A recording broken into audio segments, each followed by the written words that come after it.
Hello, and welcome to Watching Worst Films, your podcast guide to Razzie history, a show in which two men watch every Golden Raspberry Worst Picture Award winner. My name is Jericho Reed, and with me is Kyle Szymanski. Welcome, Kyle. Hello. How are you doing? I'm good, thanks. How are you? Yeah, I'm glad to be back. So, we are returning to the 90s, which is, would you say, one of our favourite eras? It's the golden era, that's what I call it. Like, 94 to 99 is just, Sweet spot. It's perfect. So yeah, we're back in my beloved time, where I've seen most, I don't know the nominations this year, but I've seen a lot of 94 to 99. Yeah. It's a good time. It's a good time. Yeah, so we are in 1997 with the movie An Alan Smithee Film, Burn, Hollywood Burn. Mm-hmm. So what is your experience, your knowledge of An Alan Smithee Film? Not much. I think I spoke about it on a previous episode about Alan Smithee, and I think it was Hellraiser 4 is the one I'm most familiar with, when the pseudonym and things like that. So I knew of the film. I knew Eric Idle was in it. My assumption beforehand, I don't know why, I assumed he had directed it or wrote it. I think I bulked him in with everything about this film for some reason, and that's not true. So yeah, I knew it was the Eric Idle flop. That's about as far as I went. What about you? Prior to the podcast, I had never heard of this. Okay. We've obviously discussed the phenomenon of Alan Smithee, in which a director wants to remove their name from a project. I think I've technically made an Alan Smithee, but I had never heard of the film, and so when we were writing our list of all the Razzie winners, that one leapt out at me. I was like, oh, that sounds kind of interesting. And then looked it up, and the more I learned about it, the more it became this sort of looming thing. I was like a little peek behind the curtain. When we were planning our episodes, we kind of wanted to stagger them, so it's like we're not doing a chunk of the same time period, and we're also not burning ourselves out by doing all our favorite ones first, and then getting left with just like, I don't know, Battlefield Earth and The Postman. So An Alan Smithee Film was one that kind of like I was very curious about. It might be the one that I was most curious about, given that I'd never heard of it, but it had all of these big names attached to it. And so we then watched Alan Smithee. And do you want to let us know how it met your expectations? Right. So before I get there, I do want to have a little bit of. I watched this, or wanted to watch this, because of Eric Idle. Yeah. I am, as we said it before, a big Monty Python fan. Growing up, Eric Idle was my favorite member until, I smartened up and didn't, realize it wasn't. He wasn't the best, let's say. I was introduced to Eric Idle through Casper as a child. Yeah. And I remember him being everywhere in the 90s, like in bit part roles and stuff like that. So he is a draw for me. I don't think he's funny. I don't think he's funny in 1997. Let's put it like that. But I was really intrigued for him. Everything else, I knew a little bit in pieces that we've talked about before in person. Okay, so on that note, you sent a message to me saying you were 10 minutes in and I was gonna love this. Right? Yeah. You were correct. I love the first 10 minutes of this movie. Yeah. I was so fucking excited. For the first 10, 15 minutes, I was in love with this movie. I was so excited to see where it went.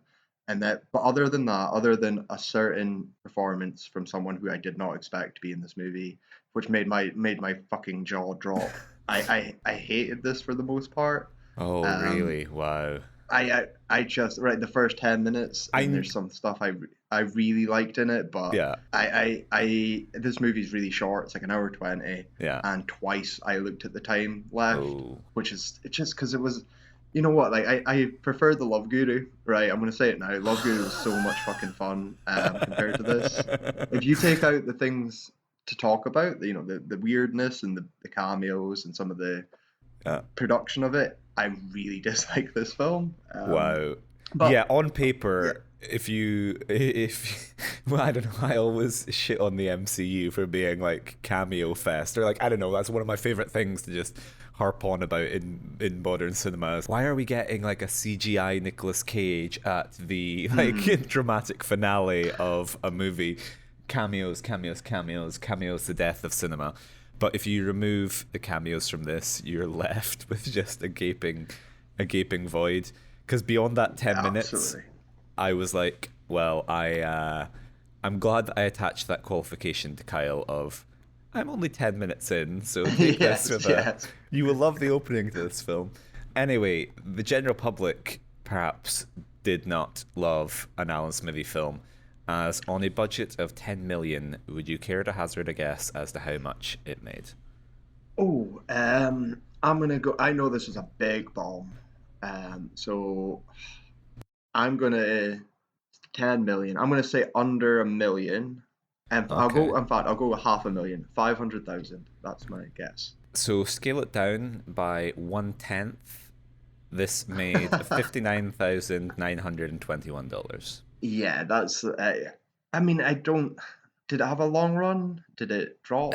I Must have would dropped out I pretty would quickly. guess, yeah, like no one's going to be keeping a movie that makes that, oh, it was only Nothing. released in Yeah, 19 theaters, but there yeah, you go. no one's going to be continuing to screen that. So, Hmm. yeah, I don't know. And then the part of me though, like, the way we'll speak about the movie, I thinking of the producers a lot Yeah. throughout, and a little part of me was like, this would be a really good tax write off. If you're a studio and you just need to write off 10 million just to balance the books, Yeah. this is a perfect example of it. But yeah, no, it does not surprise me that no one went to see this. So, let's launch into the film and attempt to summarize it such as it is. So Eric Idle plays an English director. Like he's green. He's like an editor, isn't he? And he's given directing. He's given it's his first film. He's an editor making the leap to his debut. Yeah, Um, he's given the reins of this big Hollywood production, and it's the first time director. So the opening of the film, let's hand it over to one Mr. Sylvester Stallone, because the opening lines to this movie are "Yo, Adrian," mhm. and like it's a kind of like orgasmic "Yo, Adrian," because he's Mhm. like, we made five of those pictures, and never once did we. So we had a kid, and it was the immaculate ejection. Yeah. But yeah, so let's just talk about Sylvester Stallone. Well, like okay, so like I'm what my plan was is to summarize this because I think this is so threadbare that you could condense this down into a paragraph. This would be the smallest blurb on the back of a DVD. So yeah, I'm gonna try and run through it, and Yeah, then we can talk and break down each part. yeah, Alan Smithee is played by Eric Idle, and his debut film is making a movie called Trio, yeah. starring So none other than no. Let me run with yeah, this. yeah, We'll break it down. yeah, Trio starring Sylvester Stallone, Jackie Chan, and Whoopi Goldberg. yeah, And it's this big cop, big Hollywood, massive production. Producers get involved far too much. It's a tale as old as time. They fight for control with Alan Smithee. Alan Smithee runs off with the master. The film is about the producers trying to get it back. Alan Smithee in a institution threatening to burn it down and burn the tapes. And that's it. There's fuck all else to this film. yeah. So we'll get to the actual nitty gritty, the things we want to talk about. The highlight of this film is the film within a film, is Trio. Absolutely. It is Yeah, the best. It is the best shot things. Ironically enough, it looks like a yeah, movie. yeah, yeah, It looks more like a real movie than the movie I'm watching. And it's also the most fun because our three mains from Trio are playing sort of characterizations of themselves, which is fun, which is the highlight as well. So that's the movie. Let's break it down. Let's talk about the things we want to talk about, starting with my homie, Sylvester Stallone, who is a brain surgeon, writer. He's this great, can do no wrong. What did you think of my boy? I liked him. I don't know if I'm having a turnaround on my Stallone opinion because I spoke about how I was notoriously anti Stallone and I watched Lock Up and he kind of won me round. And here I had so much affection for this performance because yeah, he's Hmm. like he's kind of the best thing in the movie, or he's I the would guy who gets the tone most. 100%. He so I didn't properly laugh. If we're doing the Love Guru laugh counter, I chuckled once in this movie, but I smiled multiple times whenever Stallone or Whoopi Goldberg were doing something because they got it. They got what they were doing. They Yeah, knew yeah. that what they were making fun of was both themselves and the sort of media representation of them and the celebrity stuff. It was all good. Stallone is really fun. He's not funny, Yeah. but I do like he's the only one that got my genuine close to a laugh, and it's a line where he respected me as a writer because I'm a writer too, and he respected me as a writer, and I respected him for his respect. It was some paraphrase of that, but I giggled at that, and I thought, okay, that's a fun line. You know who you are and what you're doing. So yeah, massive thumbs up for Stallone for me. Yeah, so the thing I was going to interrupt you with, I think, is like the trio. So I can't remember. I think it might have been before the film was called Trio. I wrote down like trio because I know like a friend of ours is obsessed with like Batman, the Justice League, and was speaking about like, Hmm. oh well, the really good thing about like Batman versus Super. Say whatever you will about the film, Jericho, but you cannot deny that Batman versus Superman has Wonder Woman, Superman, and Batman on stage, and Hmm. they're like the Holy Trinity of whatever. And I was like, this is my golden trio: Goldberg, Hmm. Chan, Stallone together at last. And then the actual tagline for trio is together for the first time. Yeah. So I was on the same wavelength as Mr. Smithee or the Hollywood Machine, and like this is what raised my expectations for the film unreasonably high, Hmm. because I thought we were gonna get a Shane Black esque, shall we say, Hollywood satire. I was like, this is gonna be Stallone's last action hero. We're gonna get like more of the film within the film, and we're gonna see how much of a Yes. car crash it is, because you get this one shot with the three of them. You see it being filmed, and then you see it in in like the screen version of it, where they're shooting these laser guarded guns and like just buildings. It's cut with B-roll, so like Hmm. Jackie Chan fires his gun and like I don't know, a building just explodes, and like it's like a really funny scene. And so I was buckling in, Hmm. and we don't get any more of the film within the film. Obviously, No. like these No. actors are too busy to devote time to something which is going to earn like I don't know what they would No. pay their driver for 1 week. Hmm. Instead, we just get like these talking heads for an hour and a half, which are Yep. your mileage may vary on these talking heads. So like I I laughed quite a bit, but Okay. they're just like in kind of like cheap little things. I don't know about the substance of my laughs. So just to run through our notes. First note I have, first quote, I'm gonna Sean Penn your ass. And I was Hmm. like, okay, in I remember that. 1997, what is this in relation to? I was like, is this about him? Like, this is probably around about him beating Madonna. It's the Madonna. That's what I thought. It's Yeah, 100% what I thought. yeah. Of the numerous crimes of Sean Penn, I was like, it's definitely this time period. It's Madonna. Yeah, so that's a little, I don't know. We'll deal with the a certain looming cameo in this film, but yeah, it's not the most comfortable of viewing experiences. Next note, Jerry sucks. So you know the producer, Jerry? Hmm. Hmm. I thought he was a dreadful actor. He's like the first one we meet, and I was like, this is going to be very difficult to watch if the caliber of acting is set here. Okay. my most consistent laugh my most consistent laughs were just like the little captions that they pop up for people. Yeah. Yeah. So for Whoopi Goldberg we get Ted Danson fan. Yes, that made me smile. Yeah, and I was just like, I was living in fear. I was like, oh no, please do not have Ted cameo in blackface, please just don't do that, we've Please. already Yeah. yeah. I would have had him. I would have had him in blackface. I'll speak more about how I would have done this and what this should have been, but Yeah, having that sort of Whoopi brings her boyfriend on set, it's Ted Danson in blackface would have made me so happy. And seeing Eric Idle squirm, and try Yeah. and, it's part of the contract, Eric, Mr. Smithy. He has to do it. It's like I want this to be his Marlon Brando, like I want to see that. So when you're name dropping things, I get excited and hope they pop up. And Yeah. Ted Danson does not pop up in this um, film. my next note, Shane Black.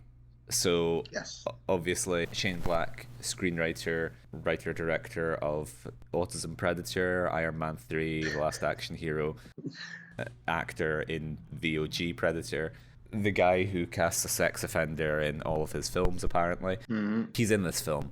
And so, like, yeah, I don't know. Like, I liked him until those uncomfortable revelations came about on the set of the Autism Predator. But like, yeah, I was like, okay, cool. They've got like an actual screenwriter, and that's fun. Like, happy for writers to get acknowledgement. I do I'm happy to get acknowledgement. I don't think anyone in 1997 really knows who Shane Black is compared to maybe now.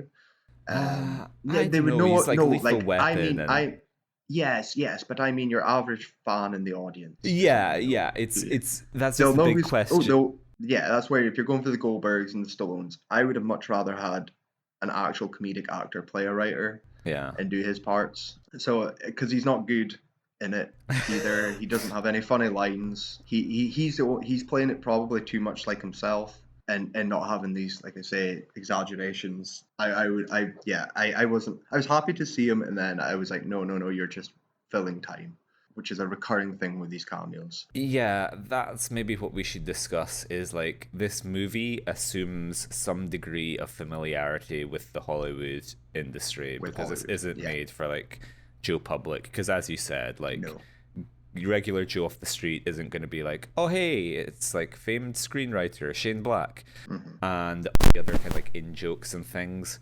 Like it's no wonder that this made as little money as it did because it's essentially just like one big Hollywood in joke. Which, yeah, from the title, like again, just the average person on the street isn't gonna know what or who Alan Smithee is necessarily. And it does explain things with the like sort of text at the start. It gives you I don't think you need to know what an Alan Smithee is. That's something you can put in the text or something. And I believe this whole film was written off the idea. This is me making this up. I assume that someone smoked a joint and went, what if someone was actually called Alan Smithee? What would they do? Like that's the entire that's the script, right? There's nothing else on the paper. Sign off, get Shane Black on the buzzer, let's do it. But yeah, this is very much a in-joke for Hot. This is why I think it's a fucking tax write-off, because it's a bunch of people probably on their day off coming or already on set somewhere else, doing maybe not Whoopi doing much in 97, I don't know. But yeah, I've got 20 minutes, I'll come and do your film for you. Yeah, it's very, very, like, and it's not just Shane Black. There is so many little nods to like the Hollywood machine and how things work that people just don't give a fuck about. And it's a huge problem because like who is this for? This is for producers. This is for actual Hollywood sleazeball rapist producers. Okay. It's a link, okay? It's Naming a link. names it's foreshadowing. here, are we? It's foreshadowing. So my next note is the screenwriter of this film. So maybe this can help us decipher the mystery of why this film exists. It's written by Joe Esterhaas, screenwriter of Showgirls, Basic Instinct, a number of Razzie-nominated pictures. We've said, I think, that he's kind of like the most Razzie acclaimed writer, I think, probably, if not your beloved Kurt or Chian Kurtzman for like but yeah, no. And so his little caption is Joe Esterhaas, screenwriter and penile implant. Yeah. So which he wrote. He wrote that himself, and that makes me sad. He does have a showgirl. There's a Showgirls line in it though that made me smile. That was one of my 3 smiles. There's about this is going to be a biggest flop is Showgirls. I think it's from Stallone actually. I was like, that's funny. That's a wink and a nod. That's what I want. I'm okay with that because the public knows it was a bomb and everyone hated it. But smarter people will know he wrote it, and now he's making fun of himself. That's fine. I'm okay with that. I'm okay with that. Yeah. My next note, Billy Bob, culmination of everything. Yeah, he's a brief ray of light in this film because he's fantastic. He's glorious. Got 15 seconds, and he comes in, sweeps in, and fucking gives me a chuckle. Here's another. That's like number 2 or 3 or whatever we're on now. And I was like, okay, thank fuck, Billy Bob's going to be in this, and he's going to be in it for something, maybe a minute in total. I'm happy, but no, he's just in and out. That's what I'm saying. Yeah, I'll do it, but I'm fixing my truck at the same time, so make it fucking quick. We have spoken about this, of the kind of like hostage situation when you're trapped with a movie and someone comes in and the movie's got like its gun at your back and you're desperately just trying to make eyes at Billy Bob like, please stay with me, phone the cops. Like, don't leave me alone in this situation. And Billy Bob's just like, well, see you two have fun, bye. And we're like, he's coming back, he's gonna come back, he knows something's amiss. Well, he's bringing help, he's gonna come back any minute now. The film got me, I could call it the Burt Reynolds syndrome, because where's Burt? I want Burt. Get Burt back. And then the film has a jab at Burt Reynolds at some point, and I was like, okay, he's coming, I'm ready, he's going to be here, he's going to swing in on his, he's got 10 minutes off of Boogie Nights, he's got time to run across the set, he's going to be here, I can't wait. So my note with Billy Bob, the culmination of everything, he's someone that we've discussed on the podcast before because he has a cameo in Indecent Proposal. I can't remember if he crops up something else, or we've discussed him in the second section for sure. We just love him. It's Billy Bob, we love him. So much about this film that feels like it was uniquely made for us. Like, if we watched this as the final Razzie winner, it would be a nice little bow on it. Because obviously we've got Stallone, we've got El Pass, we've got Billy Bob. Like, there's a number of connections. This has great Razzie pedigree. Yes. My next note is Gary Samuels, Celibate. So, do you remember him? I think I missed that one. Who's that? He was like the guy with the tail. I think he was like another producer. Okay. So I went for a little while. Gary Samuels was celibate through choice, or perhaps involuntary factors. Oh, involuntary. Yeah. Next note, another caption. I'm really just reading the captions here. Housewife, mother, feminist. Yeah. Everyone was a feminist. Every female was a feminist. A fun little quirk of the movie is, exactly. Every woman is a feminist, and there is one male feminist. Yes. That was funny. Again, like all the best, like you've said, all the best jokes were the captions, which were probably thought about or written down at the very least. But yeah, that was a good little recurring thing as well. I like that. So my next note, another quote: "I'm a producer, not a pimp," which can't remember the context for that, but I think it made me laugh. It's when the main producer, Ryan O'Neal, is trying to make Alan Smithee happy, because he knows he has an unhappy marriage, so he brings some sex workers, I believe. He throws in that line, which is a good line. Yeah, exactly, again, it's a bit producers too, almost are pimps. But yeah, it is a bit too insidery. I don't think it's a funny line if you don't know Hollywood's full of sleazebags. Okay, taking this laugh away from me. Next note: Robert Evans, lucky daddy. Good thing that incest turns him on. So. I can't remember if this was the same scene. Like, did Ryan O'Neal play Robert Evans? Is that? Well, Robert Evans is in it, but Ryan exactly. O'Neal I was like, I'm sure Robert Evans was Robert Evans. Yeah. Yeah, Robert Evans was Robert Evans, but Ryan O'Neal was basically playing Robert Evans. Yeah. Which is why because Ryan O'Neal's actually quite good compared to the other producer. He's absolutely fine. So this is what I wanted more of when I was saying, like, it should be actual actors and comedic actors playing the producers, and you would deprive the me of my cameo. No, just a few. I want the actors can be themselves, but anything insidery needs to be someone better. I don't know. I was holding out for Jan de Bont to have a cameo as cinematographer, or just like something. Oh my god, that's the best boy from The Godfather. How did you get here? Okay, Next note, the rapist elephant in the room. Harvey Weinstein has an extended cameo in this film.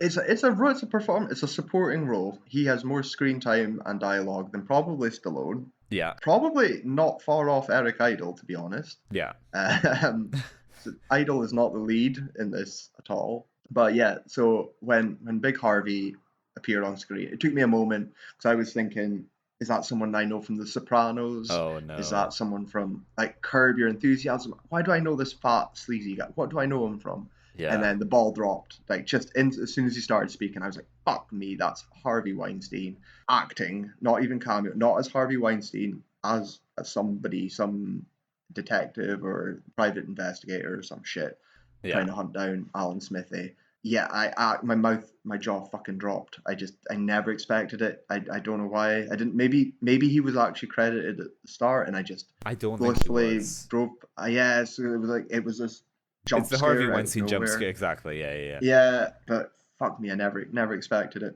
What did you think of his performance then, Jericho? I actually don't think he's dreadful. Like, I hate to say it, but he's probably one of the better people in it, to be honest. Like, because he's playing like some kind of heavy security guy, like PI, whatever. And like, maybe I'm just projecting because I know who he is, but he has a kind of like a grit to him that like you said, he's kind of believable as like a heavy from The Sopranos. Yeah. And so like, I don't know, I'm sure I've seen him in Entourage or something. But like, if you just separate the moral, if you can do what Mr. Razzie, yeah, exactly. If you can do what Mr. Razzie cannot and remove him from his context, I don't think I would really be speaking about him at all. It's not notable if he's not Harvey Weinstein. Exactly. Next note. So Robert Evans, I was like, brown face or a lot of fake tan, because Robert Evans has a questionable complexion for a Caucasian. He looks like a fucking pepperami, right? Like a hot dog you've left in the sun for a week. Yeah. I don't know what is up with. Like, I thought like something went wrong. I was like, is it adjusting the brightness or something? What happened? He actually, he looks like leather. I don't know. I didn't expect him to look like this. And I assume, this is how he actually looked in '97, and this isn't a joke or anything. Very strange. Yeah, because I can't remember if it's Robert Evans or Ryan O'Neal, but there's someone who looks very Trumpish. Of like, if you take Ryan O'Neal's like hair and build and then put it with the face and skin of Evans, you have Donald Trump. and like 2020 Donald Trump as well, like that exact year. Which again, very strange. Another note which ties into the culmination of everything. John Peters couldn't have done it any better, is a line that one of the producers said. And of course, John Peters, we love as the star of Licorice Pizza, Barbara Streisand, and the producer of Wiki Wiki Wild Wild West, which we have yet to cover. John Peters enjoying something of a renaissance with his fantasies of Superman. Superman Lives, what's it called? Superman Lives, being realized. Yeah, Superman Lives. Big budget blockbuster. So it's John Peters' summer, and Alan Smithee is contributing to that. Next note is it's worse than Showgirls. We've covered that. We're halfway through the film, or Alan Smithee, before the kind of conceit of the film raises its head. So Alan Smithee is embarrassed with Trio and wants to disown it.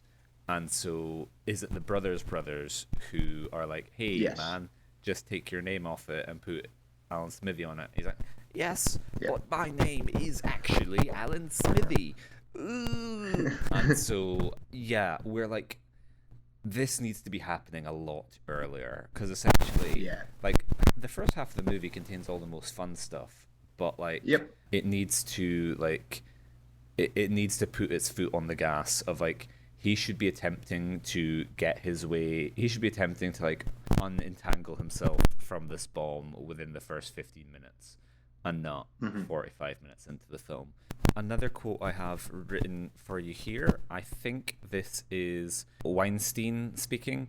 He says of Alan Smithee, he was worse than the Unabomber, Roberto Alomar, and Bob Dole combined, which is just the Oh, I thought and OJ is it not and OJ as well? um Is there not an OJ line in there as well? uh maybe shortly, like, because I had to look up Roberto Alomar because I wasn't familiar with him, and he's just like another another like piece of shit guy who another domestic abuser who potentially exposed women to HIV. But yeah, it's just such a 90s collection of names, and they do invoke OJ in very close proximity. Yeah, they say he was OJ. They do actually say it, and Yeah, like, yeah. film sort of plants the theory that Alan Smithee was like OJ, because there's like, I don't know, he's going on like a highway chase or something. Like there's a bunch of like parallels with the OJ Simpson story, and so it's already there. And then they explicitly say he was OJ. So subtlety, not one of the film's strong suits. This ties into my next note, which is Bob Shapiro, because Bob Shapiro has a cameo, one of OJ Simpson's lawyers, and I was really Famously hoping. played by beloved John Travolta Really? in that the America, America versus OJ, the big Yeah, Netflix the one with show. David Schwimmer, Yeah, and yeah. yeah, it's the one. It's the one. I did not know that. Amazing. Like I said, culmination of everything. This All film comes is just, together. yeah. And so we don't get Robert Kardashian, unfortunately, but No. the film is certainly OJ inspired. Two final notes for you. One of them, another little Razzie reference for us. My hated Billy Barty is in this film. He is. He is. Like I have nothing to say about him or like obviously I recognize him. You can't miss him unless you're none. But you can I have to not. Angling for a gig on the Love Guru 2, are we, Kyle? Yeah, no, it's funny because obviously with so much discussion of Vern Troyer and the perhaps dehumanizing aspects of the Love Guru, Billy Barty's in this just getting like thrown around like a rag doll. Yeah. Um, so yeah, not the high point. That made you of happy, yeah. Not the high point for a career which has taken in such delights as Over the Rainbow. But so Alan Smithee, just to finish dealing with the plot, Alan Smithee destroys the film at La Brea Tar Pits, and then the brothers, who are two African American, Cossack American directors. They are by the way, to interrupt, they are Coolio and is it who's the other one? Chuck D. Chuck D, that's what I was gonna say. It's Yeah. Someone from Public Enemy. Yeah. But Coolio is ace in this. He was Yeah, I another think high they're point both for me. good. Yeah. I think they're both good. But I think they're both fine. Coolio's, But yeah. Coolio actually is like a step above. I was Yeah. actually impressed. I'd say he actually gives the best performance out of everyone for me. Even though he doesn't do much, he delivers the lines with Yeah. like something. I don't know. Like he has something. He's just got that factor. So big thumbs up for. And I like their jokes. I like the brothers. Silly, but it's. I like how they were notorious and infamous for being tough guys or something. I really like their little part. Yeah, so the brothers kind of are the Deus Ex Machina of the film, aren't they? Because they Yeah. kind of like drive like, oh, we're gonna make like the Alan Smithee story, and that rehabilitates Alan Smithee, and like with his newfound notoriety, he's kind of taken out of the mental hospital and given like another film, and they all live happily ever after. Everyone's happy. The sex worker comes to visit him in hospital. The end, because she's fallen in love with him. It's a weird little subplot that I don't give a shit about. That has no bearings on anything. It does lead to my favorite line is Whoopi Goldberg wanting to play Alan Smithee at the very end. I thought that was fantastic. I thought it was really fun. I think Jackie's the biggest phone in out of the three of them in terms of I would just say my line and go. Come on. But No. The three Yeah. of them. Like, I'm not having a dig Yeah, at them, yeah. but like Stallone gets it, and Whoopi saves all her best material for the Jackie's very, acting very in a end. second language, Kyle. Give him a break. Yeah, Give him yeah, a yeah, goddamn yeah. Like, break. I'm not ragging on Jackie Chan. So the movie just ends, and my final note for you is a quote by Sylvester Stallone. Comedy is my life. That's why I'm fucking starving. And Spice my boy. there could be no possible greater summary of Alan Smithee Film than Yeah. that quote.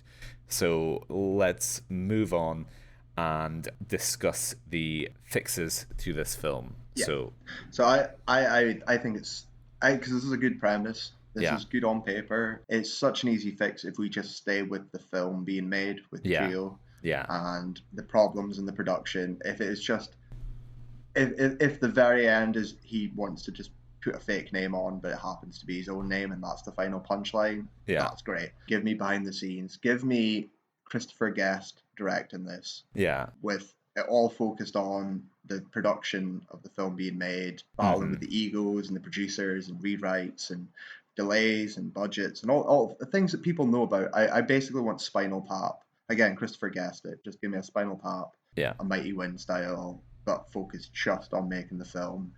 And that way we can shoot cameos are easy to shoot in.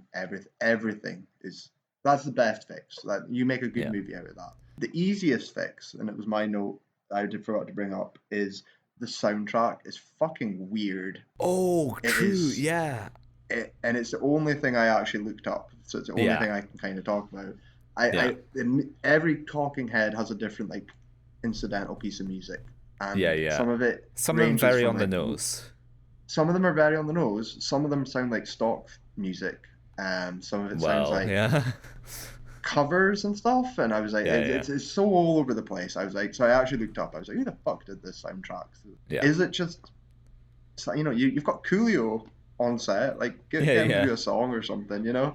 And yeah, apparently it was either the director or the writer just It was scoured Eskimos. and asked for thousands of people to submit music and used them, And this used is the best he everyone. got. Yeah.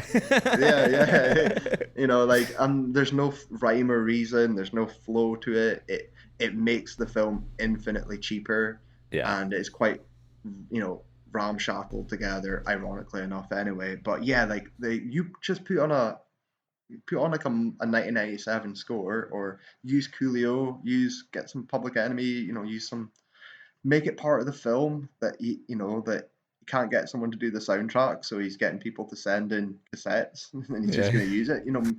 Use the real life in the film. But yeah, that's the easiest, tiniest little fix. But yeah, no, the film's a mess. You basically just have to do a better film, to be honest. Yeah. What's yours? Not mine's is the same. Is like just on a basic structural level, the talking heads do not work when they're like 95% of No, the film. no. Like we need a little something, whether that's like doc footage, BTS, like recreations. Like they could easily do like little like BTS footage of like I don't know, the producers and so on speaking about how things are going wrong, and we're seeing like this sort of troubled production of Trio, because this kind of like post-mortem thing doesn't fully work.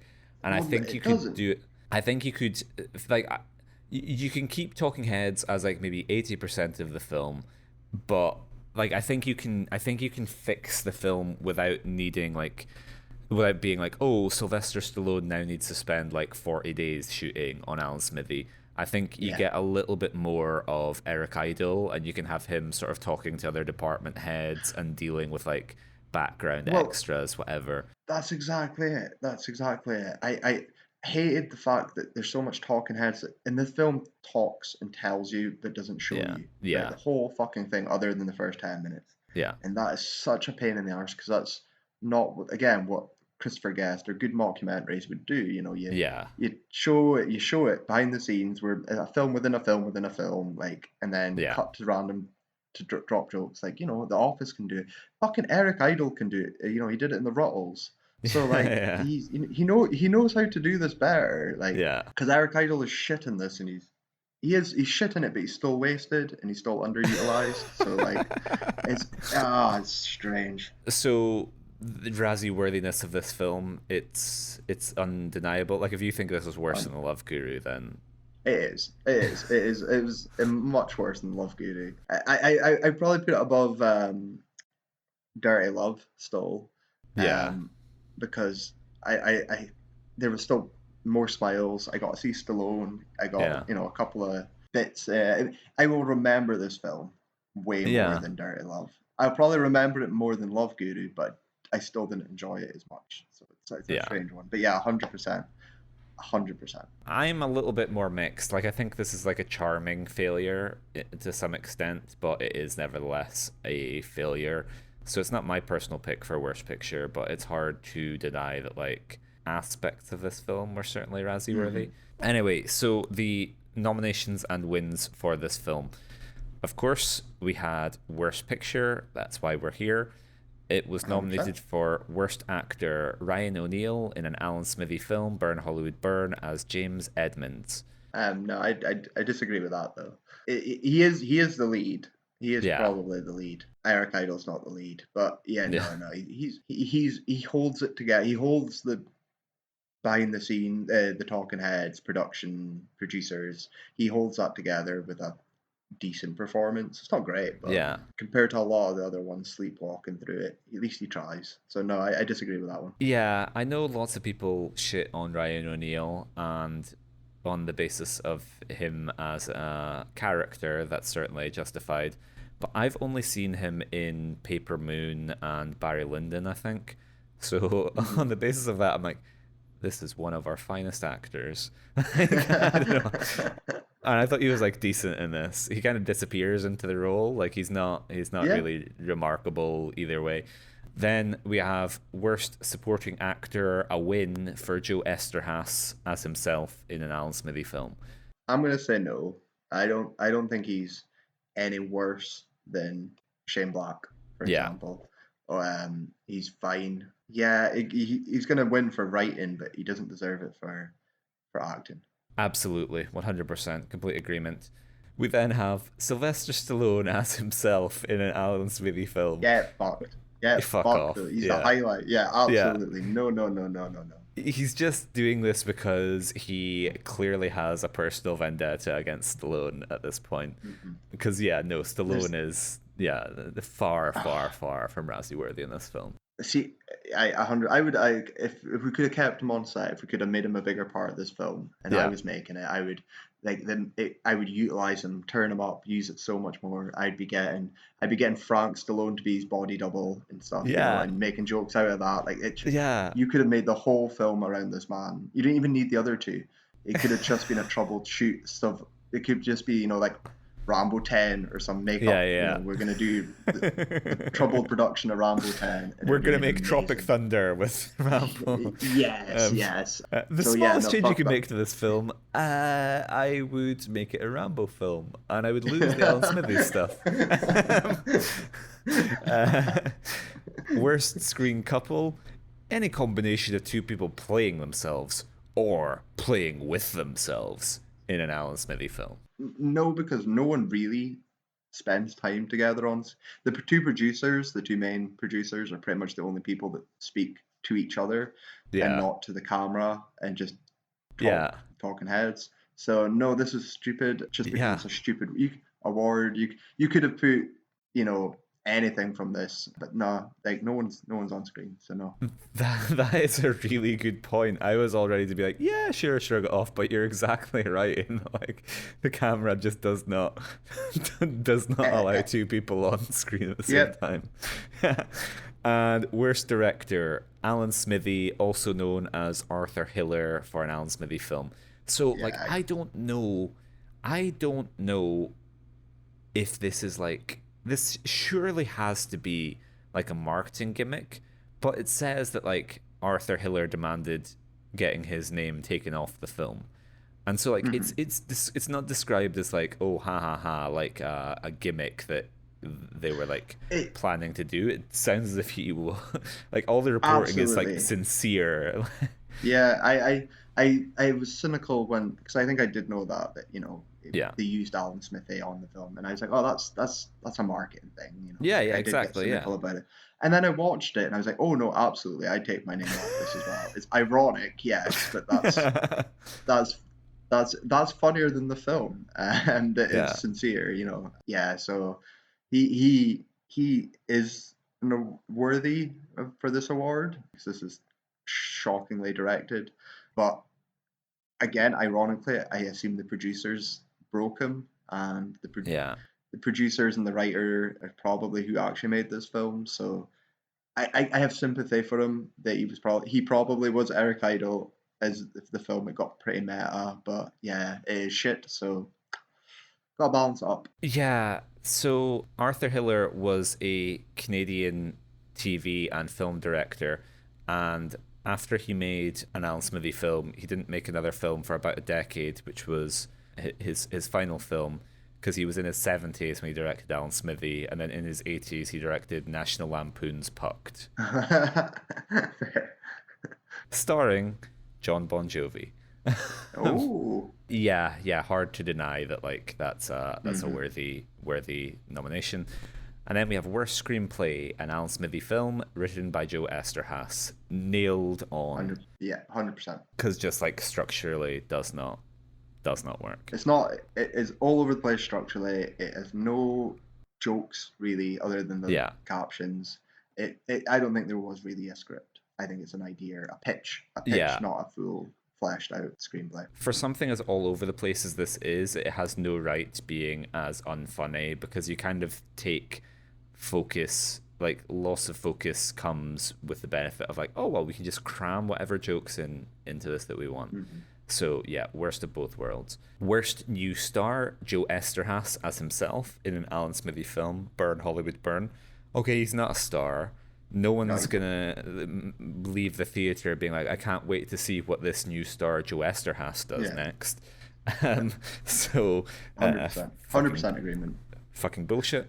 Worst original song. So we're back with the songs, and we have forgot to listen to them. So oh well. Okay.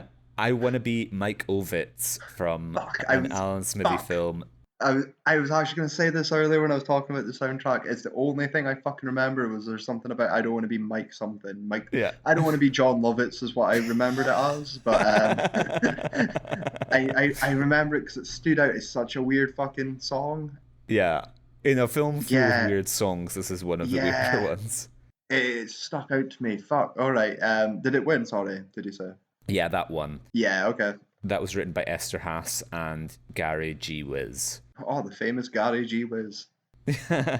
So yeah, thus concludes our discussion of Alan Smithee, Burn Hollywood Burn. Yeah, that's a fair sweep as well. That's a lot of noms and wins there.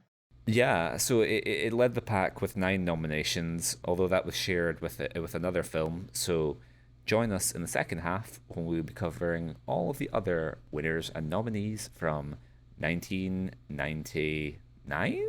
It says Seven? 1998. You Yeah. So se- okay, hang on. So you Smithy said is 7 at the start. yeah Smithy. Wikipedia gives Smithy's release date as 97. The Razzie ceremony was held in 99 for the year of 98. No, yeah. So there must be Okay. some bullshit going on with when Alan Smithee was released. Okay. But yeah, it might be one of those ones that had like an early festival screening and then they were like, oh crap, what do we do? Let's just bury Yes. this release. So yeah, if you've made it this far, we're covering 1998. And join us for the second half and we'll cover the rest of 1998. Welcome back to part 2, where we will be discussing the other winners and nominees for the year of 1998. So, worst picture, we had Spice World. Have you seen Spice Okay. World? I have seen Spice World. My sister was a huge Spice Girls fan. She Yeah. loved the movie. I would have been 8. This was my peak of my life. I remember this film very well because it is insane. Yeah. You know, it's a hard day's night on Yeah. coke. It is it is riddled with cameos. It is a mess of a film, but you know, it's really Yeah. enjoyable if you're watching it with someone that's got that manic energy throughout. It's been a long time since I've seen it, but I still remember a lot of it. So yeah, I'm not surprised to see it here because you know it's the Spice Girls movie, but yeah, I'd still rather watch it than Alan Smithy. Yeah, so I watched it for this, and like, yeah, it's not great. It might be, No. but it might be the nostalgia factor of growing up in Britain in the 90s, Hmm. a time when the Union Jack did not represent what it currently represents. The heat, the peak of cool Britannia, Kyle. Tony Blair was in office. Things can only get better. Iraq is looking pretty tasty, and so like I thought it was fine. It was charming. Like Yeah, it's a mess, but like it's a cult movie you could watch with friends and have a yeah. laugh. Yeah. Next up, Godzilla. Right, I love this fucking movie. Same. I went to see The Lost World's '97, so it's one of my first like early cinema experiences. So the Yeah. year later, my mum and dad took me to see Godzilla, and I fucking loved it, and I still do. I I really, really, really. It's my Yeah. favorite Emmerich film. I prefer it over so much classic Godzillas or reboots or anything. It is genuinely great. I don't know why it got shit on so much, other than if you like Godzilla, it's nothing like Godzilla. Yeah. Yeah, it's like Predator 2 for me. You know, you're taking Jurassic Park, but you're putting it in the city, and that's all I Yeah. want. So yeah, I love Godzilla. I don't want to see it anywhere. I would have been furious if it won, but I would have loved to watch it again. So Yeah, I love Godzilla. I haven't seen it in forever, but like mhm. I didn't see it in the cinema, but I saw it on VHS. In fact, my parents bought me it on VHS because they're like, he loves dinosaurs, he loves these kind of monster things. So think incredibly fondly of Godzilla. I had a bunch of toys, really liked the baby Godzillas from the end. I remember telling a story which will interest only my parents when they eventually listen to this episode. I remember my mum speaking to like someone at KFC to ask them to undo the display cabinet so I could get a specific like Godzilla toy. So I was a hardcore. I had Godzilla slippers, I had Godzilla pajamas. Yeah. I fucking love this film, and so pains me slightly to see it here, but nevertheless. Next up we have the Avengers. Marvel's Oh The yeah, Avengers, Tony Stark, Marvel's. Captain America, all our favorite guys. Have you seen The Avengers, Kyle? I have, yeah. God, I'm on a roll here. Yeah, I seen this, yeah, probably a year or two after its release. The video store we always talk about. yeah, Being a big Bond fan, Mission Impossible would have been out by this yeah, time. I was in my spy phase. Austin Powers would have been taken over. yeah, So yeah, I wanted to see it. It isn't good.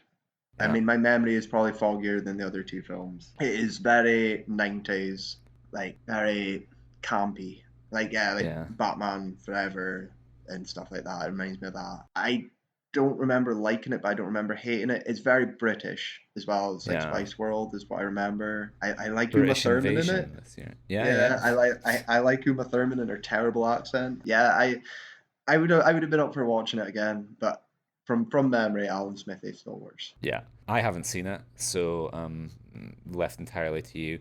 Then we have Armageddon. Have you seen Armageddon? Of course I've seen Armageddon. I haven't. Yeah, Armageddon. Have you not? Okay, No. shit. I thought you might not even for this podcast. I I used to like Armageddon when I was younger, and then I rewatched it. You know, like late teens. Can't remember why I had it on DVD or something. And then I realized, oh, this film's pretty shit, and I was distracted by the scale and the effects and the stars and stuff back when I was younger. Yeah, it isn't a good film. I wouldn't recommend it, but it's fun. It is a lot of fun, very memorable. I mean, I think it's still known and talked about till this day, 15 years later or whatever. So, yeah, it's better. It's still way better. It's got all our boys in it as well. You know, we should watch it together because the amount of like we know we talk about Bruno all the time, but like we've Yeah, got Affleck, we've got yeah, Billy Bob, we've got yeah. everyone in this fucking movie. Can't remember who else is in it, but yeah, it's really good fun. I'd watch it with you. I would watch it with Okay, coming soon, Armageddon special. you. Um, I don't want to close my eyes. Don't want to fall asleep because yeah. Anyway, um, so the only thing I have to say about Armageddon is it's notorious for the Affleck commentary. Mm. Ben Affleck recorded the commentary where he just spends the whole time shitting on the movie, being like, That's you'd think great. it would be easier to train astronauts to drill rather than to train drillers to become astronauts, but apparently not. But that's it. It's just saying it's a dumb film, but if you just Yeah, if you turn off your brain, you're gonna yeah. have fun. Like yeah. So we're missing a glaring nominee in Worst Picture, and for what it's worth, probably my pick for Worst Film of the Year. I watched two films in preparation for this, Spice World and another one, which is represented a little later on. So yeah, we'll just put a pin in that for now. So that's fine. That's a clean sweep for me. I don't think I've ever had that before in the Yeah. podcast. Oh, I love 1998. Like take me back. Next up, we have Worst Actor. I don't know if you've seen this film. Adam Sandler in The Waterboy as Babby Ah, Boucher. Bobby Boucher. I all right. We're gonna cover this more and more when we get to Yeah, the Sandman. I yeah. I adore the Water Boy. It possibly could be my favorite Sandler now Same. as I get older. I think about it all the time. I quote it all the time. Um, I The I always medulla oblongata. Abracadabra. Mama don't know one tighter. No, the quote I always say from it is "That's your daddy." I love it. I love it so much. I think Happy Gilmore is probably his most accessible, consistent film for anyone. But The Waterboy is the pinnacle of Sandler for me.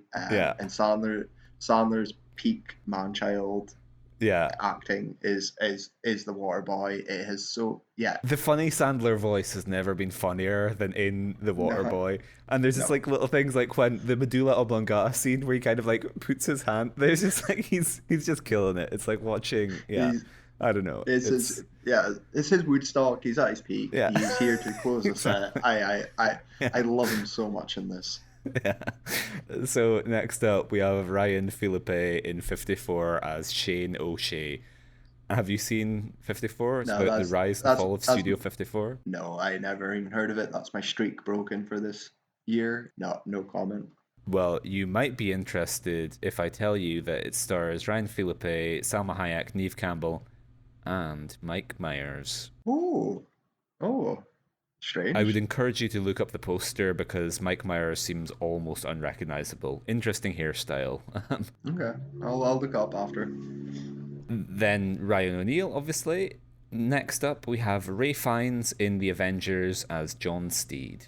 Yeah, Fiennes isn't great. I mean, he looks the part. It's not his fault. Fiennes isn't capable of really being bad unless it's a director and the screenplay and stuff.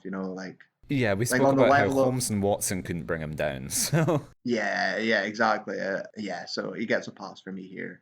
Him and Uma are terrible together, but like that's not their fault. It's like you can't put you know I don't know fucking two random things together and expect them to be great. So yeah, like he gets a pass for me. yeah, I haven't seen him in any MCU films since, so I just wonder if this soured him on the whole experience. But I haven't seen Secret Invasion yet, so maybe he has a Mm. post credit, The Return of John Steed.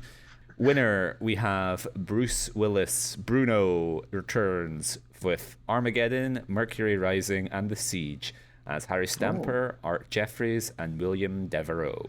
Have you No, I seen? haven't seen the last two. No, so Yeah, I can only judge on Armageddon, yeah, and I disagree that he should be the yeah, best actor. It's Bruno. It's Bruno being Bruno. He's Brunoist. yeah, He's yeah, he's not great, obviously, but he's not worst actor. Not at all. No. yeah, I'm very surprised Broderick didn't pop up here yeah. for Godzilla. I thought that's what everyone was shitting on back in 1998 was him in particular. So I'm surprised he escaped. When was his manslaughter thing? Pre-Ferris Bueller, isn't it? I thought it was Pre-Ferris really early in. Bueller, okay. I thought it was post-Ferris Bueller, but pre-Godzilla. Okay, I don't It know. could be. I It don't know could the have been. facts. It could have been. He's murdered by time of Godzilla. He's got blood on his hands by the time of 988. Just imagining it was pre-Ferris Bueller. I'm just imagining all the hack skits of him hitting someone with his car, and then the Ferris Bueller, oh, as he speeds up into the distance. Once again, Jericho making tasteless jokes about loss of human life. So apologies for that, listeners. So Mercury Rising sounds interesting because it was based on a novel called Simple Simon, and it has the tagline, "Someone knows too much." And The Siege is an Edward Zwick film about a fictional situation in which terrorist cells have made several attacks in New York City. That fictional scenario back in 1998. And Yeah. it stars Denzel, Annette Bening, Tony Shalhoub, and Bruno. So I don't know. I'm kind of intrigued by that. Hmm. Moving on to worst actress, we have Uma Thurman in The Avengers as Emma Peel. No, she gets a pass for me. Yeah, It's bad. Like, it is bad, but it's enjoyable. It fits with it yeah. for me. Maybe on a rewatch, I change my mind, but no, I'm giving Uma a pass. Well, I haven't heard of her in the comics, so maybe it's just like maybe Mr. Razzie is like a big like fan of the source material and doesn't like original creations, but nothing to say there. Jessica Lange in Hush as Martha Baring. I have not seen Hush, so I can't comment. Hush is a thriller starring Gwyneth Paltrow with the tagline, "When Jackson brought home his new bride, she was everything a mother would kill for." Mm. And it looks like a classic mother-in-law movie. And up next, Anne Hesh in Psycho as Marion Crane. Psycho. Why did I think Psycho is fucking earlier? I always think it's like 95. Yeah, yeah. Surprised it's not popped up. If it's Yeah. been nominated here, you know my thoughts on Psycho. I think I align with everyone. I think it's unanimous at this point, universally, that Gus Van Sant's remake is pointless. It's worth a watch if you are a Psycho fan, just out of like I thought you morbid were going to say curiosity. Gus Van Sant's Psycho is the Psycho that Hitchcock could have been. It's well, I mean, I spoke my love for Psycho 2 is legit, unironically, one of my favorite like horror films. I much Yeah. prefer Psycho 2 to Psycho. It's just me. I love it. But other than 4 and anything modern, it's not worth a watch. It is pretty shit. But out of curiosity, it is a unique watch. I can't remember her performance that well, so but yeah, no comment on her specifically. So this is the other film I watched because obviously we have joked about this for Hmm. probably about a decade now, and on the Yeah. podcast it'll have come up of like, oh, the Vince Vaughn jerking off Psycho, the shot-for-shot Yeah. remake of Psycho, which for some reason includes a scene of Norman Bates masturbating, and I was like, Yep. you know what, it's time. I need to cross this off, and so I watched it, and it was somehow even worse than I had imagined, and so like, it's just like I don't know, like how like Steven Soderbergh did that thing where he put Raiders of the Lost Ark into black and white and like stripped Hmm. out all of the dialogue, and I think he just attached maybe like the Social Network score or something. It's like Psycho's almost interesting as a formal exercise just to realize how far you can ruin like a classic movie. I'm almost mildly interested in it from that, but like I hated it. I hated it so much more than Alan Smithee, and I think Yeah. that Vince Vaughn dodged one hell of a bullet with not being hundred nominated. percent. 100%. The film should have been nominated. The film should have been nominated over fucking Godzilla, Yeah, and Vince should have won Worst Actor this year. Won, not nominated. Like yeah. easily won because what the fuck? What are you thinking? Casting Vince is such as possibly the weirdest miscasting ever. What really And his performance is just absolutely all over the fucking awful? Yeah. place. Like he's like a different. He's doing twitchy autism baits in some scenes, and then he's like almost like smooth. Like he's like Brad Pitt in one scene where he's just like eating chips and kind of like when like Arbogast comes and he's just kind of like eating peanuts or whatever, being like, so, you're investigating a murder? Murder, pretty bad, pretty bad. No, don't know Maren Crane, never seen her. It's just like all fucking over the place, and I fucking hate that film and everything about it, except Viggo Mortensen, beloved Viggo. Exactly. Vigo's Viggo great. Innocent. Yeah. So next up we have Yasmin Bleeth in Basketball as Jenna Reed. Basketball. I've spoke about basketball on Dirty Love. Jenny McCarthy. I love Basketball. It's a great film. I thoroughly recommend anyone. That's good comedy. That's all the right spots for me. Yasmin Bleeth, I believe, is from Baywatch, and I know that because of Friends.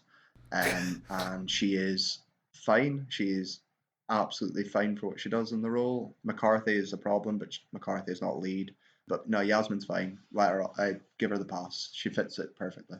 And so that leaves us with the winner being the Spice Girls as themselves for Spice World. So But do you have what's your thoughts? You watched it more recently. my thoughts are completely undeserved because they are actually good. Like, I was pleasantly surprised by how good they were as screen presences.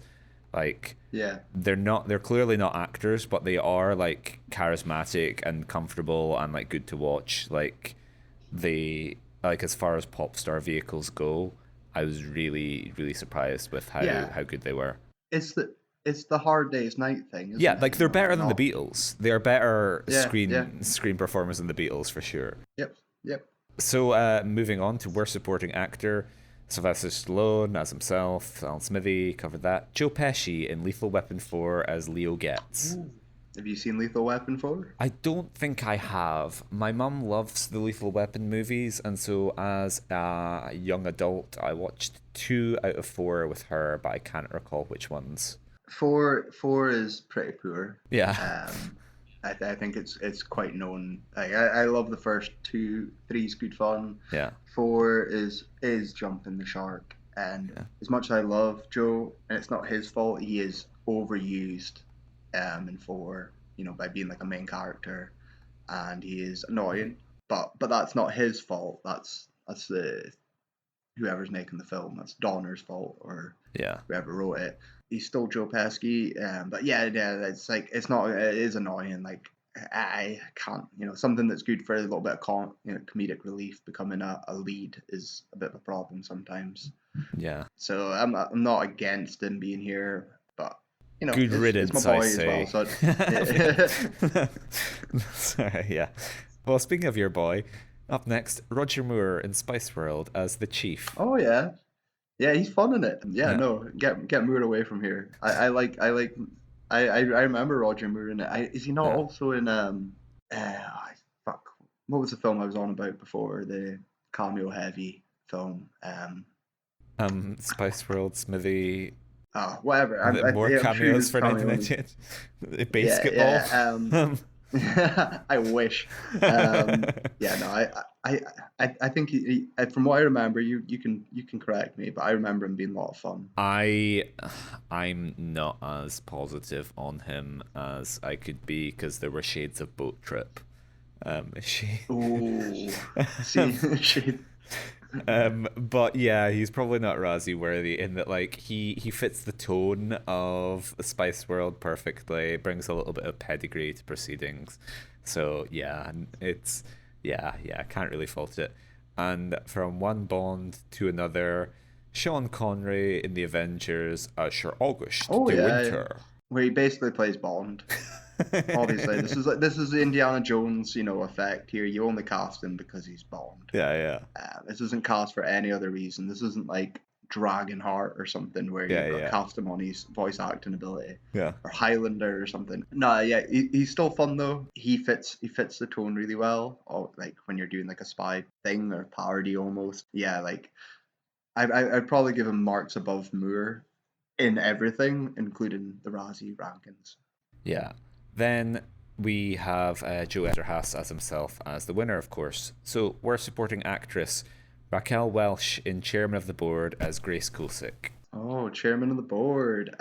See, Mr. Razzie hasn't fucking watched this, or this would have been higher. It's Carrot Top. Yeah, how has Carrot Top not been nominated? How his Carrot Top escaped worst actor, I'll never fucking know. Because Mr. Razzie just hates I, women again. That's the age old thing of him struggling to name. I haven't watched this film, but I've seen a bit of it because for a weird time, I think it was just one of those rabbit hole days. I was learning about Carrot Top, and I was like, oh, he had his own movie, and there's a very famous Norm Macdonald segment on, I think it's Conan O'Brien, where he's riffing on the film, and Yeah. so I was like, I'm gonna watch a bit of it. I want to see, who the fuck's Carrot Top? It was like learning about the boy that fucking hits the melon with a hammer, the comedian, can't remember his name. But one of these weird hacky prop comedians. Yeah, yeah. It's fucking awful, and I turned it off. I was like, this could have been the Weasel. He could have come in here and done this. Holly would have done a better job.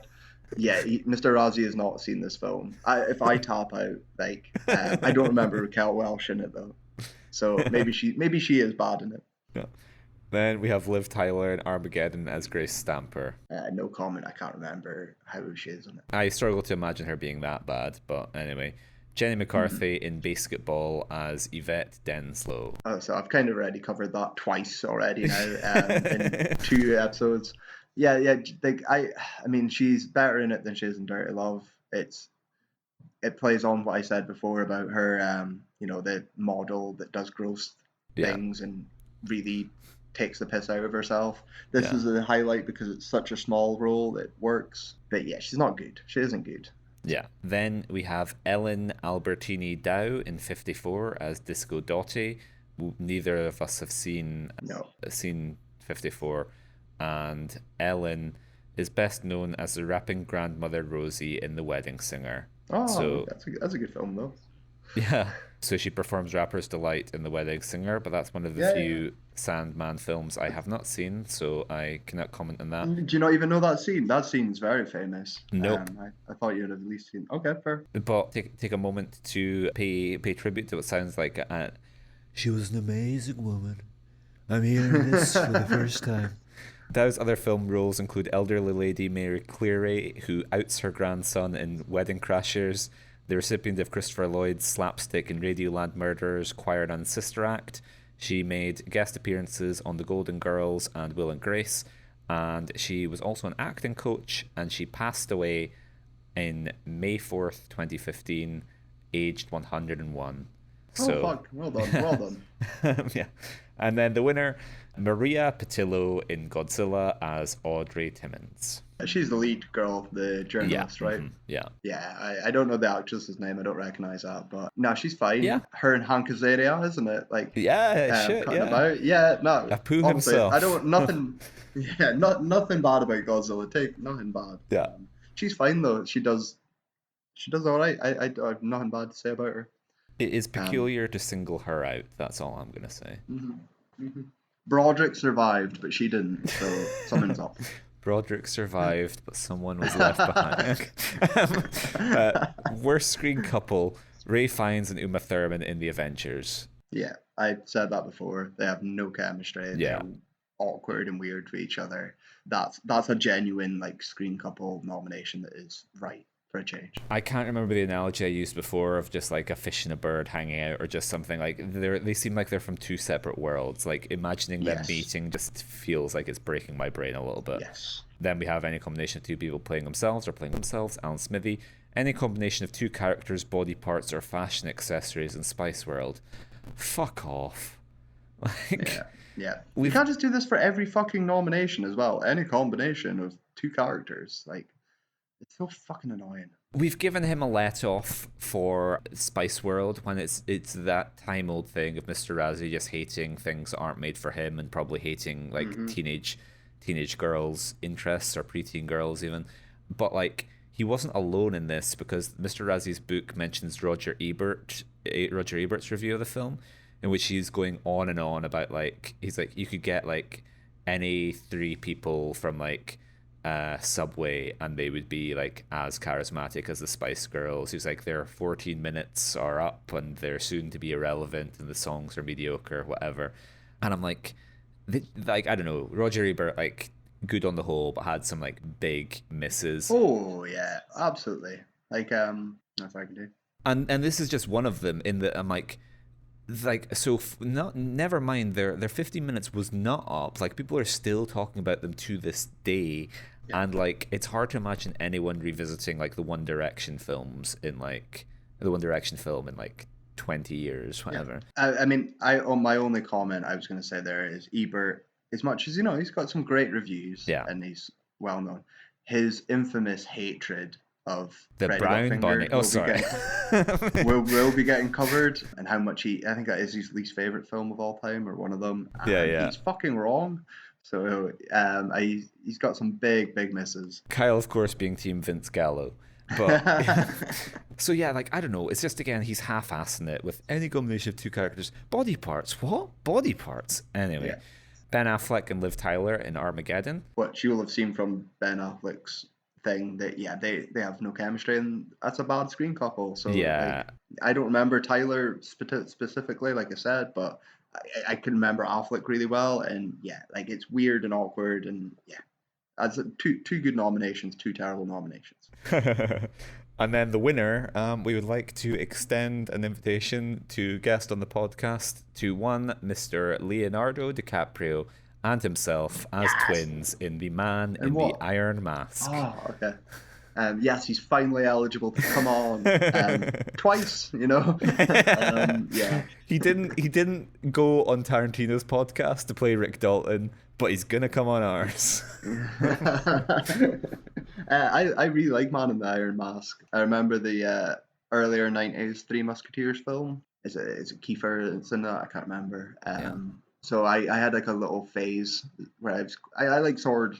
I like swashbuckling epics, high that sword, kind of, big epics, and I really liked Man in the Iron Mask when I was a kid. I think it's the idea of it, and DiCaprio, what's his Titanic time as well, 97, 98, so he's coming off, this is a way to become Leonardo DiCaprio superstar. He's finding it. I haven't even seen it that long ago, probably about 15 years ago now since I watched it, but yeah, no, like he's fine, absolutely fine. Yeah, no, that's a wrong nod. Yeah, it's peculiar to single that. I haven't seen it, but I can't imagine him being like that dreadful. But anyway, I guess by this point in time, as you said, we were probably in Leonardo DiCaprio mania, and so Mr. Razzie is probably like, you know what, teenage girls, I can't miss an opportunity to tell you you're wrong for idolizing this man. Years down the line, it's going to be problematic that he will be dating people younger than him. So I'm just getting ahead of that. Worst remake or sequel: Meet Joe Black, remake of Death Takes a Holiday. So yet again, Yeah, I didn't know that was a remake. Neither did I. And Meet Joe Black has the funniest scene in history when he dies. I think that's well known now. It's been meme. Not to me. Oh, it's watch after this. It's your homework. Watch. It's the funniest fucking thing. Yeah. And I remember I knew this was like early 2000s. My friend showed me a clip, and I laughed my head off. So I wanted to watch the rest of the film to see if it was as funny. It is not at all. It's not a comedy.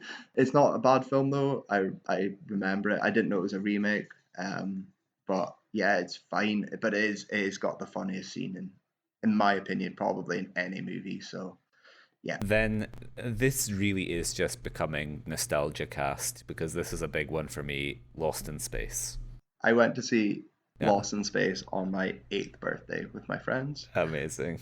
And I loved it so much. I got a Matt LeBlanc action figure the next day. Oh wow! Wow. And it had the little visor coil thing. and helmet. Yeah. The helmet thing. So I thought that was the coolest fucking thing in the world. That helmet. Yeah.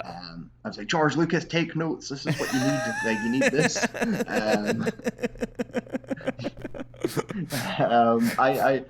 Matt LeBlanc's terrible in it, so I'm surprised he's escaped a nomination. I know, it's so weird. But like Gary Oldman's great fun in it. I remember that film so vividly compared to some of these other ones. Yeah. I don't like it. I can't say it. It is nostalgia, but like it is a right competent, fun movie that doesn't get made anymore. Yeah. And it also doesn't mean I have to be like a boomer that's watched the 6 Day Show. I can just go in and see this reimagining for the 90s. Yeah, it shouldn't be here. And then we have the only 3-way tie in the awards history with The Avengers, Godzilla, and Psycho. it's Psycho. Like the other two shouldn't be there. Godzilla should be nowhere near. Obviously, I Yeah. said, but yeah, Psycho's the worst remake probably ever. So yeah, the fact that it's the worst remake ever, but it's still tied, shows how much of a fucking hack Mr. Razi is. So I have nothing further to add. Complete agreement. Worst director, Alan Smithee, also known as Arthur Hiller for An Alan Smithee Film. Roland Emmerich for Godzilla. nope, big no. Big, yeah. Roland loves scale. A massive skyscraper-sized no. Jeremiah S. Chechik for The Avengers. I'll accept the nomination. Yeah. I'll allow the nomination. Michael Bay for Armageddon. No. And then, hard to argue with this one, Gus Van Sant for Psycho. Yeah. This is a bizarro world where I'm defending Emmerich and Bay. But yeah, like Gus is very well deserved for Gus. He absolutely deserves it. And worst screenplay, we have Spice World, written by Kim Fuller, idea by Fuller and the Spice Girls. So the screenplay's not great. No. But does it need to be? But again, does it need to be? Is again like A Hard Day's Night? Is it not just a few pages and we'll riff and make up some stuff and throw in some cameos and we're just looking to string music videos together. Yeah, exactly. Yeah. Then we have Godzilla, screenplay by Dean Devlin and Roland Emmerich, story by Roland Emmerich and Dean Devlin and Ted Elliott and Terry Rossio. I can't remember it well enough to comment on the screenplay, but yeah. I no, it's a fuck no, because it's still I still like how it's structured. I was gonna say that. The start, it's got a perfect like breakdown. Yeah. It ends absolutely great. It's sequel baits, but that's okay because what didn't, it is ripping off Jurassic Park. So yeah, 100%. This should never be anywhere near this at all. Yeah, it's a great kind of one of the things I love about The Dark Knight is you think the movie's coming to a close, but no, there's still a big old chunk of movie. And so that was a great surprise for 7-year-old Jericho. Then we have The Avengers, written by Don McPherson, based on a television series created by Sidney Newman. Yeah, I mean, I'm going to refrain from a comment because I don't remember the screenplay well enough. So, pass. We have Armageddon, screenplay by Jonathan Hensley and J.J. Abrams, story by Robert Roy Poole and Jonathan Hensley, adaptation by Tony Gilroy and Shane Salerno.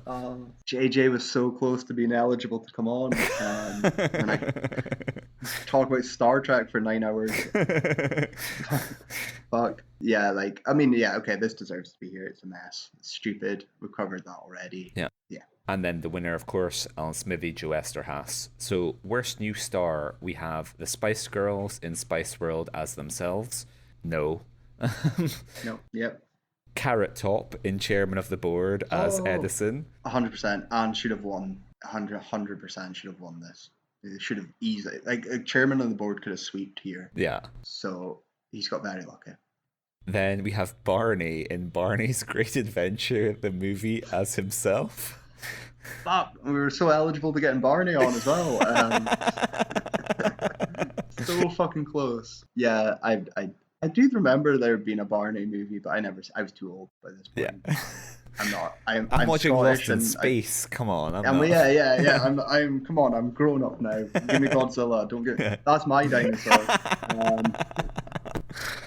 It's just so peculiar because I looked it up. So Barney had been airing on PBS since 1992, and we kind of spoke about how Star is kind of that crossover of okay, I guess maybe this is Barney's first feature, but it seems so weird to be nominating Barney as worst new star when you're a grown-ass man. Yeah, well, why is the man in the costume not being nominated? Yeah. Why is the character being nominated here?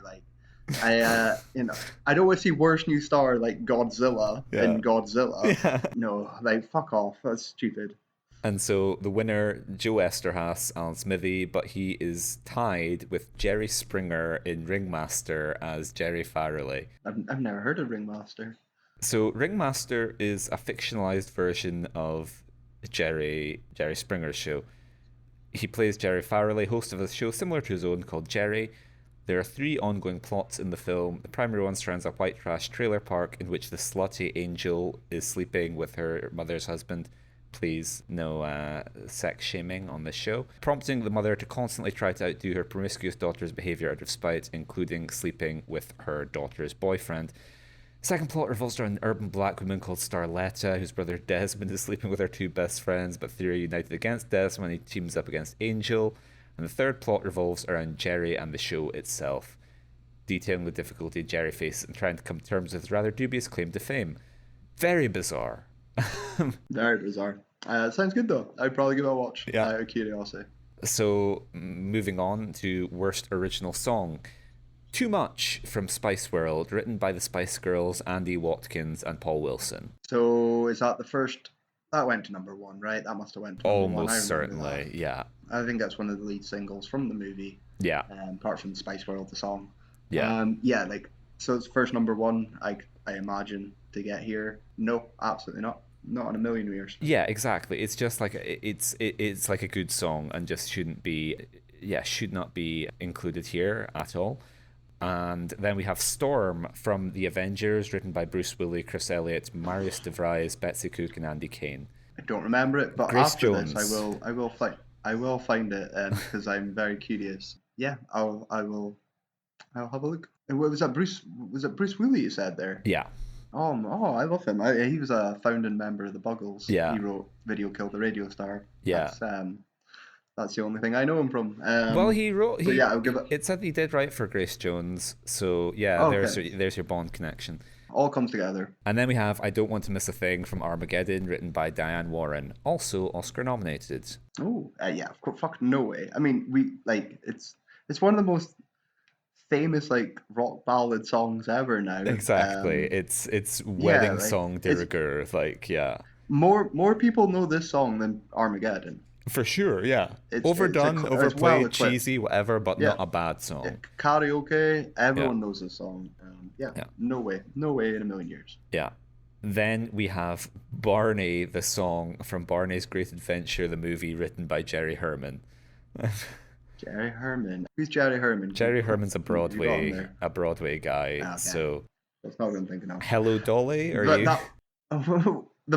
So I'm quite curious to see a Broadway version of Barney. I'll look it up after this. It's like it's not great, but like it's completely unremarkable. And like, why the fuck are you nominating songs from a children's movie anyway? Like, it's not bad enough to attract attention. And then the winner, of course, I Want to Be Mike Ovitz from An Alan Smithee Film, which brings us on to Mr. Razzie with his bullshit of the year award, where he makes something up which he will lose interest with by the time next year rolls around. So this is worst movie trends of the year. We have Yo Quiero Tacky Tie-ins, mega zillion dollar cross promotional overkill, Armageddon, Godzilla, etc. What was that? Yo quiero tacky tie-ins. So I want tacky tie-ins. It's like a Taco Bell reference. Okay. I think. Okay. It's like Taco Bell presents the spicy Godzilla wrap, which is funny because this is inseparable from our nostalgia, where it's like, I loved KFC's Godzilla tie-in. Give me more tacky tie-ins. Yeah, it's funny how it's only got worse over time as well. But Armageddon, Lost in Space. I had everything, and it is the 90s. If we can make something in plastic out of it, we will. Yeah, it's a trend I love though. So he can fuck himself. We then have THX. The audio is deafening. Movie sounds so loud it constitutes assault with a deafening weapon. So, Chesty wait.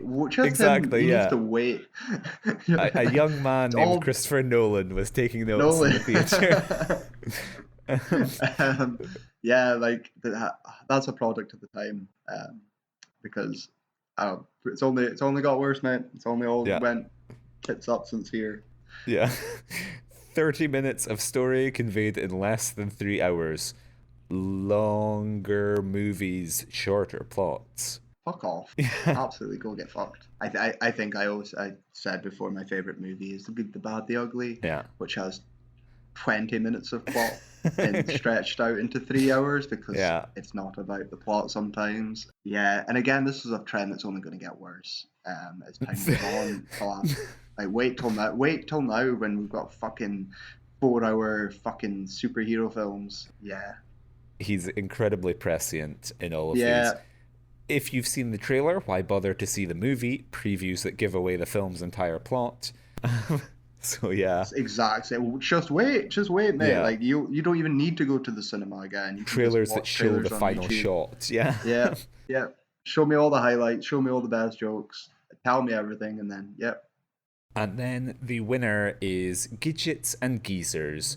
58-year-old leading men wooing 28-year-old leading ladies, referring to the likes of A Perfect Murder, 6 Days, 7 Nights, and Stepmom. Oh, it's just you wait, mate. Yeah.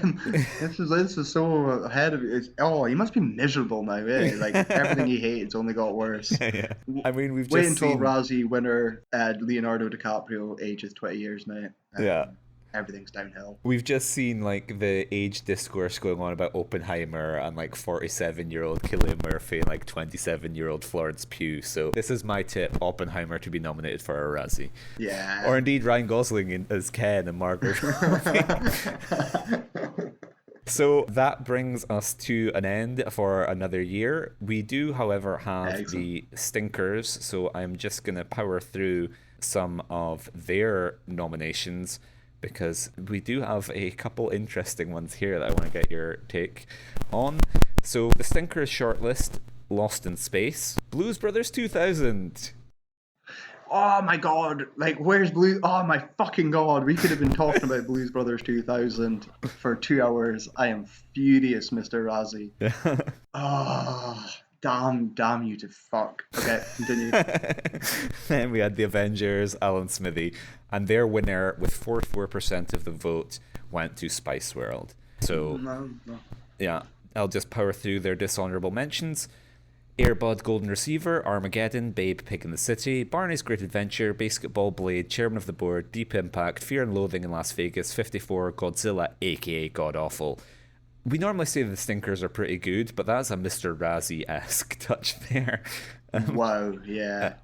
Great Expectations, He Got Game, Hope Floats, Hush, I Still Know What You Did Last Summer, Kissing a Fool, Krippendorf's Tribe, Lethal Weapon 4, Major League, Back to the Minors, The Man in the Iron Mask, Meet Joe Black, Meet the Deedles, The Odd Couple 2, Patch Adams, Psycho, The Replacement Killers, 6 Days, 7 Nights, Slappy and the Stinkers, Snake Eyes, Species 2, Sphere, Tarzan and the Lost City, The Thin Red Line, Three Ninjas, High Noon at Mega Mountain, US Marshals, John Carpenter's Vampires, The Water Boy, and Wrongfully Accused.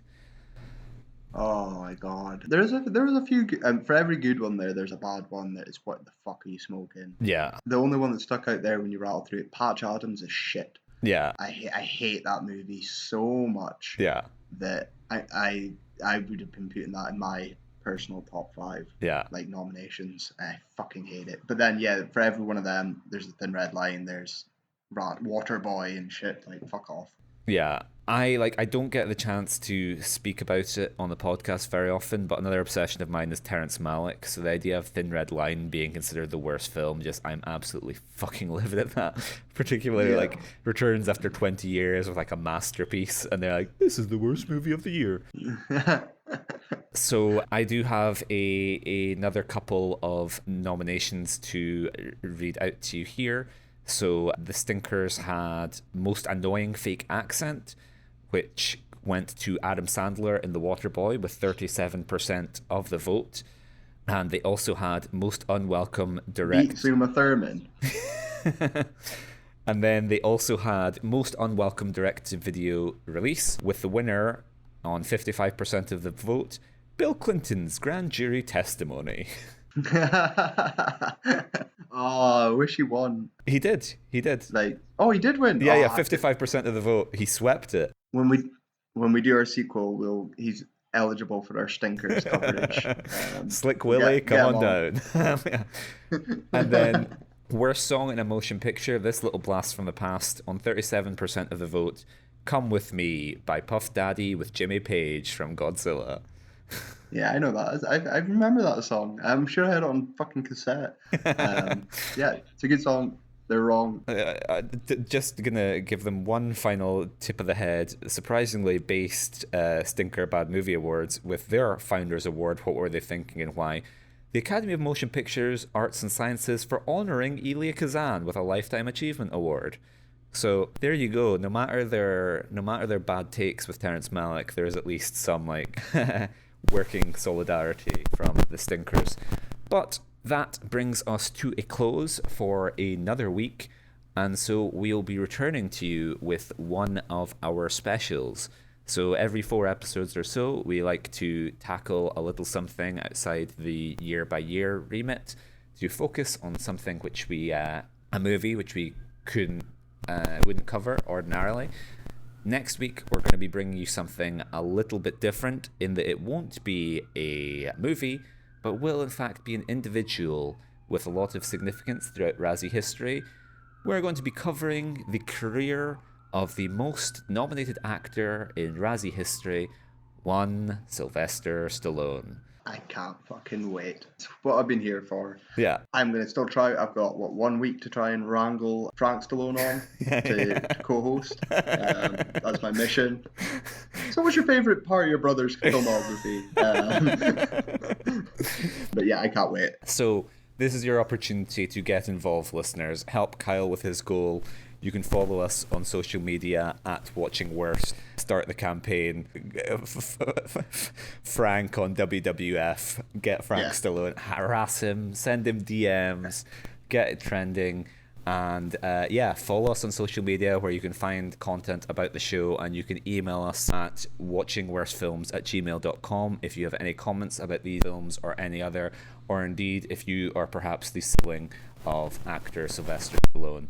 And you can join us next week when we will be bringing you another momentous moment in the history of the podcast where we tackle one of Kyle's favourite actors. Excellent. Thanks, guys. See you then.